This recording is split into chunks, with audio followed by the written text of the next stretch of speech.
Qatar में security guard का room कैसा होता है, एक रूम में कितने बंदे होते हैं। बिस्मिल्लाहिर्रहमानिर्रहीम, अस्सलामु अलैकुम। उम्मीद है आप सब लोग ठीक होंगे। अल्हम्दुलिल्लाह मैं भी ठीक। काफी लोगों के मुझे इंस्टाग्राम पर मैसेज आते हैं और वीडियो के नीचे कमेंट भी आते हैं, कतर में सिक्योरिटी गार्ड का रूम कैसा होता है और एक रूम में कितने बंदे होते हैं, और इस तरह की इंफॉर्मेशन वीडियो बनाएं। आज की वीडियो में आपको बकायदा रूम भी दिखाया जाएगा, सिक्योरिटी गार्ड का रूम कैसा होता है, कतर में एक रूम में कितने बंदे होते हैं। फुल इंफॉर्मेशन आपको इस वीडियो में दी जाएगी। अगर वीडियो पसंद आए तो वीडियो को लाइक कीजिएगा, चैनल को सब्सक्राइब कीजिएगा। इसी तरह की इंफॉर्मेशन वीडियोस में इस यूट्यूब चैनल पर बनाता रहता हूँ। कोई भी सवाल है इंस्टाग्राम पर आए, इंस्टाग्राम पर आपके हर सवाल का जवाब दिया जाता है। कतर में सिक्योरिटी गार्ड का रूम कंपनी पर डिपेंड करता है, आप किस कंपनी में आ रहे हैं। कंपनी अच्छी भी हैं, बुरी भी हैं, छोटी भी हैं, बड़ी भी हैं, ठीक है। तो मैक्सिमम मैं रूम की बात करता हूं, तो जो मुझे फोटोज आई हैं, अहमद अली नाम है भाई का। तो मैंने पिछली वीडियो में बोला था आप अपनी रूम की वीडियो या कोई मुझसे मिलना चाहता है तो राब्ता करें, आपका इंटरव्यू लेंगे, यूट्यूब पर अपलोड करेंगे, लोगों को इन्फॉर्मेशन देंगे। ये कतर से एक बंदे ने मुझे अपनी, अहमद अली नाम है, इंस्टाग्राम पर मुझे फोटो सेंड की हैं अपने रूम की।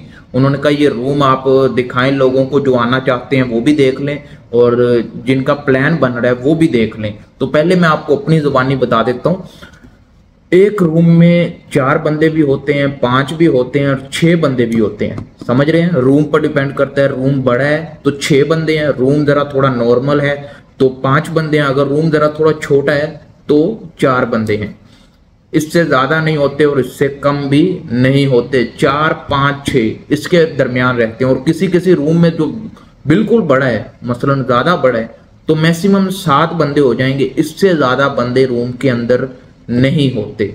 और रूम की कंडीशन डबल बेड होते हैं, एक ऊपर एक नीचे, इसी तरह एक बेड डबल होता है, ठीक है। 4 होते हैं, 2 होते हैं, 3 होते हैं, वो रूम पर डिपेंड करता है। रूम बड़ा है तो ज्यादा है, रूम छोटा है तो लोग कम हैं। अभी फोटोज की बारी, फोटोज आपको स्क्रीन पर दिखेंगी, आप इससे अंदाजा लगा लें कि इसी तरह के रूम होते हैं। तो आप फोटोज भी देखें और साथ में आपको इंफॉर्मेशन देते हैं। तो अच्छे रूम भी होते हैं और नॉर्मल रूम भी होते हैं। ये नहीं है कि आपने ये नहीं सोचना कि उधर जाकर हमारा रूम बहुत तंग होगा, हम कैसे उधर सरवाइव करेंगे, कैसे रहेंगे। बंदे को 2-3 दिन जब वो आता है, थोड़ा सा रूम अच्छा नहीं लगता, यानी वो जब पाकिस्तान, इंडिया, नेपाल से आता है, अपने घर से आता है, तो घर में एक घर में 5-6 कमरे होते हैं। जब वो आता है देखता है एक रूम में 5 बंदे, 6 बंदे, 7 बंदे, 4 बंदे, रूम कचरा फैला हुआ है, कपड़े इधर लटके हुए हैं, इधर लटके होते हैं, तो दिल नहीं करता बंदे का रहने के। लेकिन अगर आप दिल लगाकर शुरू के दिन दिल लगाकर गुजार लेते हैं तो मैं कहता हूं आप आगे इजीली रह लेते हैं। कुछ लोग स्टार्टिंग में हिम्मत छोड़ देते हैं रूम की वजह से, लेकिन आप रूम ना देखें, आपने तो अपनी आधी ड्यूटी अपने काम पर गुजारनी है, आकर अपना आराम करना है और फिर अगले दिन आपने ड्यूटी के ऊपर जाना है। तो आप रूम ना देखें, रूम जैसा भी आप रहें, पैसे कमाएं, पैसे अच्छे खासे कमाएं, अपना पाकिस्तान, इंडिया, नेपाल में अपना अच्छा घर बनाएं। आप इधर एक रूम में रहें, अपने घर वालों को घर बना कर दें, अच्छे घर से में उनको रिहाइश करें। ये सोच अपने अगर आप बनाते हैं तो मैं कहता हूं आपका इधर इजीली गुजर जाएगा। कोई भी बंदा ये ना देखे कि रूम छोटा है, बड़ा है, ये है, वो है। अगर गंदा है तो उसको साफ करें, अगर छोटा है तो मिलजुल कर रह लें। जो भी है आस्ता आस्ता रास्ते बन जाते होते हैं। जब आप आएंगे जरा थोड़ी मुश्किलात आती हैं, परेशानी आती हैं, लेकिन जैसे जैसे आप टाइम गुजारते जाते हैं वो मुश्किलात, परेशानी आप फेस कर लेते हैं, वो खत्म हो जाती हैं। फिर आपकी जिंदगी आस्ता आस्ता आस्ता ठीक होने लगती है, अच्छी लाइफ आप गुजारने लगते हैं।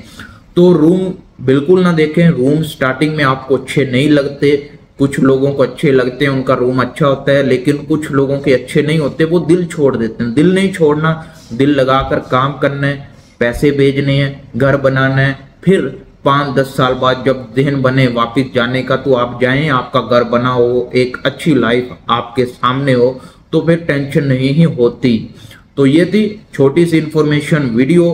फोटोज आपको स्क्रीन पर दिखी होंगी, आपने देखा होगा कतर में रूम कैसा होता है। अगर वीडियो अच्छी लगे वीडियो को लाइक कीजिएगा, चैनल को सब्सक्राइब कीजिएगा। इसी तरह की इंफॉर्मेशन वीडियोस मैं इसी यूट्यूब चैनल पर बनाता रहता हूं। कोई भी सवाल है हमसे पूछना चाहते हैं तो इंस्टाग्राम पर आ जाएं। मिलते हैं नेक्स्ट वीडियो में। अल्लाह हाफिज।